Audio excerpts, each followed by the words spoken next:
milio ikaenda wapi.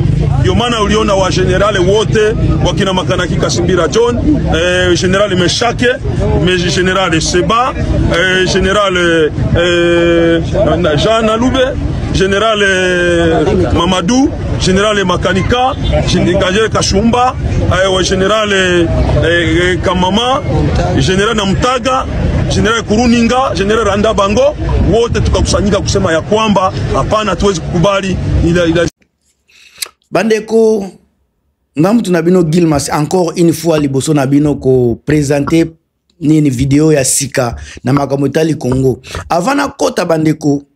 Pourquoi ba wazalendo bango nyoso bazaka ba généraux okoyoka boy général boy caporal azalakate commandant azalakate bango nyoso ba généraux makambo oyo ezoleka na kati ya Uvira na kati ya Ituri na komi ko synthétiser yango na deux volets.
Mais en tout cas, avant na kota na kati, s'il vous plaît, botia ba j'aime na pesi bino ba mbote partout dans le monde. Bozan Afrique du Sud, Afrique mobimba. Na Congo, merci na soutien na bino. Les Congolais du Congo Brazza, ba Congolais à Kisasa, merci kozalawana pona chaîne ya Chronique du Net TV. Éveil patriotique ezala pona ngaite eza pona biso nyoso. Merci pona ko participer na éveil patriotique pona ko pesa lumière na makambo etali mboka Congo. Soki un jour na bino bat boza kotala ba vidéo tozui leader moko o yaza capable ko changer Congo, ya ko transformer Congo et kozala bénéfique pona biso nyoso ba Congolais ya partout dans le monde. Alors bande konangai bo partager vidéo bo commenter so boza na ko bakisa bo partager pe vidéo parce que biso ba Congolais toza na posa ya ko kende musika na ba penser na biso surtout pona ko transformer Congo ya lelo to mona makambu oyo ba français pe basalaka tozala pe na niveau ya batu ya Qatar tozala na niveau ya ba Canada to le kapé ba France na mayele bandeko tozana ba potentialité nyoso eloko ezangi biso eza réveil patriotique éveil wana ndem eloko eza kozanga biso. Alors bandeko nangai bo fungola misu bo lamuka to boya to tika ko betela batu lokola ba chilombo maboko. Alors soki botali makambo ezoleka na Congo tozana système à diviser pour mieux régner. Soki botali analyse na makambo nyonso ezoleka na Congo eza divisé pour mieux régner. Ndeko na biso Corneille Nangaa asali sorti ni conférence de presse naye, il a tout dit, a développé ba thème sur tous les plans, mais batu ebele baza ko comprendre pourquoi, parce que bato ebele baza porté na ba sentiment régional, ba sentiment tribal, ezako boma biso. So tolongo tomeka toujours kolongola ba sentiment na ba émotion. Vous allez voir que nanga na minute oyo mba makambo lobby na nini na presse na ye. En tout cas, à lobby makambo ebele oyo mindele bayoki ba sentir que mutu oyo azana quelque chose, aza wana pona changement, aza ko lobela peuple congolais avec sincérité. Aujourd'hui, l'Ituri reste sous ce qu'ils appellent état de siège. Et l'état de siège était une stratégie. Première, pour installer son frère comme gouverneur. Le général Kachama Johnny, pour installer son frère,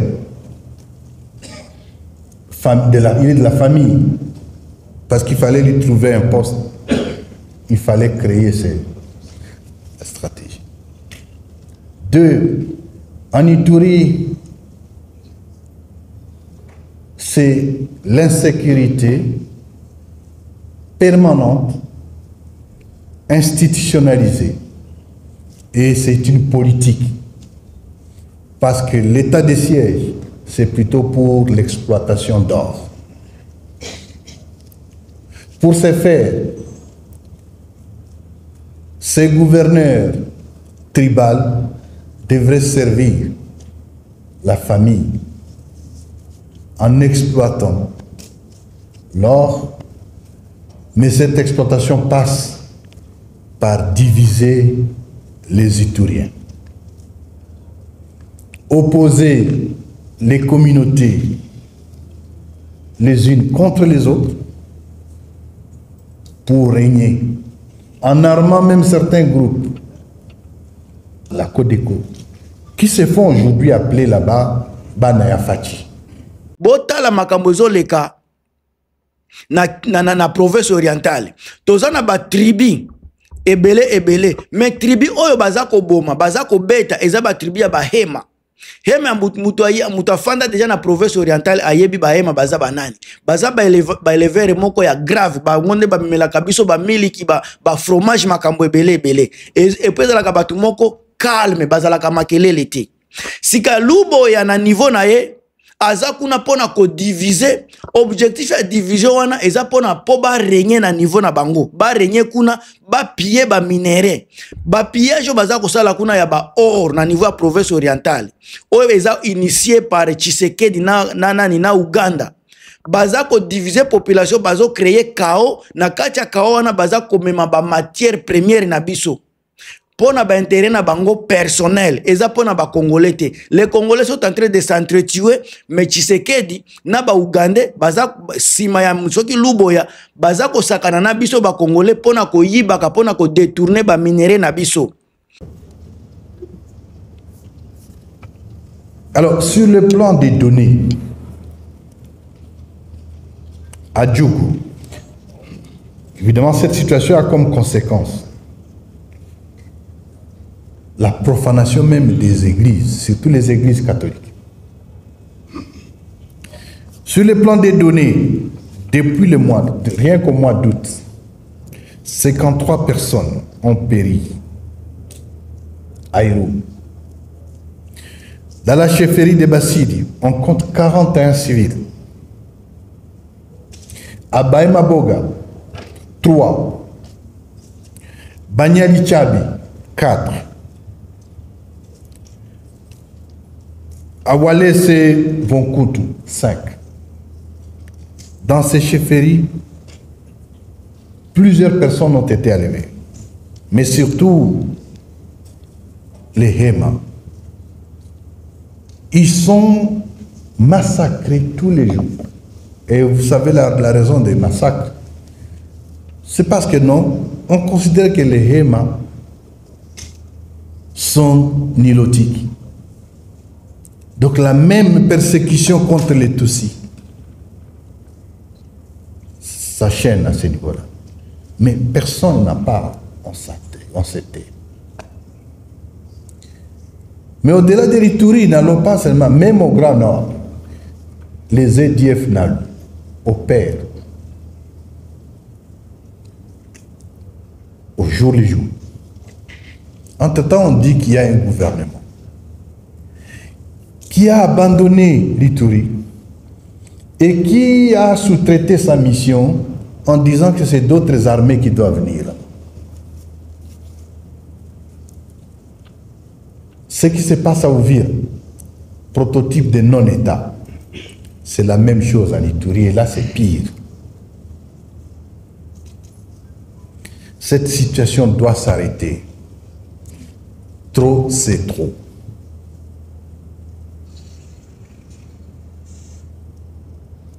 Et la position de l'Alliance Fleuve Congo, AFC M23, est claire là-dessus.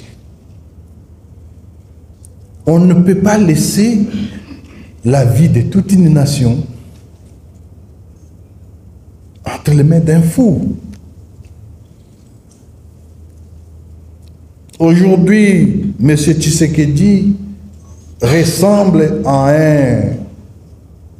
un forcené qui se trouve comme par hasard porteur d'une mitraillette dans un stade rempli de spectateurs. Qu'est-ce qu'il faut faire? Il faut l'arrêter. Et il nous appartient, nous les Congolais, chacun ce qui les concerne. Arrêter cette folie. Et nous allons l'arrêter dans cette folie. Et loka liboso, nanga alobi yango. Bozonga na ba Uvira, c'est le même système baza ko créer. Ba créer conflit. Soki botali bien, batu ya Uvira, ezala ba fulero, soki ba bembe, na ba misusu na bosani ba kombo vraiment, excusez-moi parce que je ne maîtrise pas toutes les langues. Tribu à Congo. Mais ils ont mis avant indépendance, avant Tshisekedi azwa bokonzi, avant Kabila aya, na batanga Mobutu, Rwanda, Banyamulenge bazalaki toujours wana. Bazalaki kuna. Les Congolais vivaient ensemble. Alors, pour diviser la population, pour mieux régner à Tshisekedi, a créé slogan ya Barwandais, mingi batu bazako lo Barwandais, bazako se fier na morphologie ya batu. Tangu batu bazako kene na tendance ya morphologie, mutu nyoso ya morphologie ya banilotique, aza mutu mabe. Même si aza mutu ya bien, bazako traiter mutu mabe. Biso ngana aza parmi ya batu oyo, na viva na batutsi congolais, na bautu congolais, sans même kozala na problème. To lali na bangombe tu moko ba camarade, to beti ba le place moko. Mais lelo Tshisekedi a eu pouvoir, Rwanda a commis ennemi, Rwanda a commis problème. Est-ce que soki Kagame nde mutu mabe, il faut population mobimba ba Rwanda nde baza problème? Nyamulenge a commis problème sika ba fulero, soki ba bembe, bango ba wazalendo baza ko s'attaquer kaka. Rwanda aza mutu mabe, Nyamulenge. Mais bino ba wazalendo akilelo, bozana ba 30, ba 40, ba 20 ans. Ba papa na bino ba koko na bino bazalaki ko vivre na ba Nyamulenge te. Pour lelo Nyamulenge comme un problème. Tshisekedi a ko créer division entre les peuples. Pour na ko régner. Na kati ya division wana bino ba Nyamulenge ba banani ba wazalendo na ba Nyamulenge nde bozo ko kufa. Bino ba bembe nde bozo kufa. Bino ba fulero nde bozo ko kufa. Mais Tshisekedi aza kuna aza ko vivre bien. Muluba aza kuna aza ko vivre bien. Je ne dis pas tous les louba. Ba louba o baza ko soutenir Tshisekedi. Baza ko vivre bien. Malheureusement bango pe baza na famille o baza ko souffrir. Combien de balouba baza pour Tshisekedi même na boke na Mupompa. Boke na Mbujima na Bakananga. Il y a des louba qui souffrent, qui ne parviennent même pas à kolia. Baza ko souffrir loko la biso nyoso. Alors autant bino ba fulero boza ko mitia. Ba bembe bozo la kisake bino nde bino.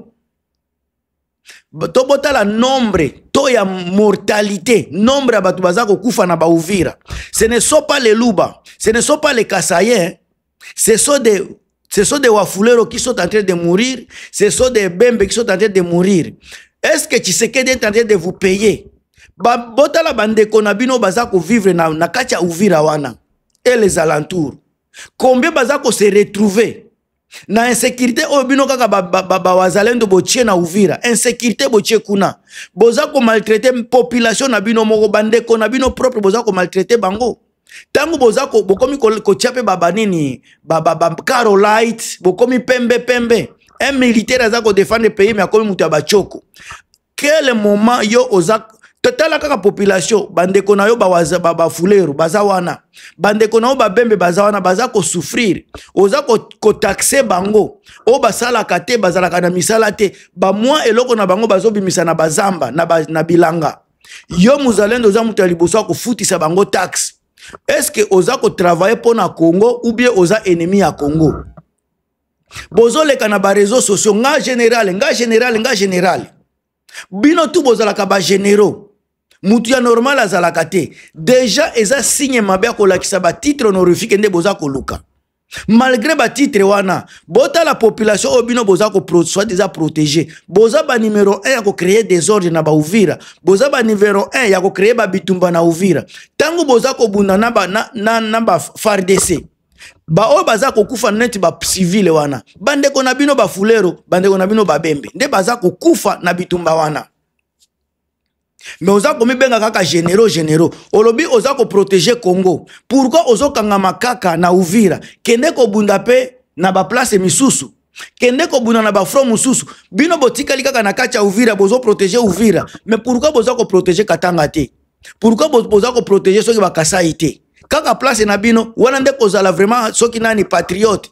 Bande ko boza ko sala G ya mabe, boza ko beta carte ya mabe.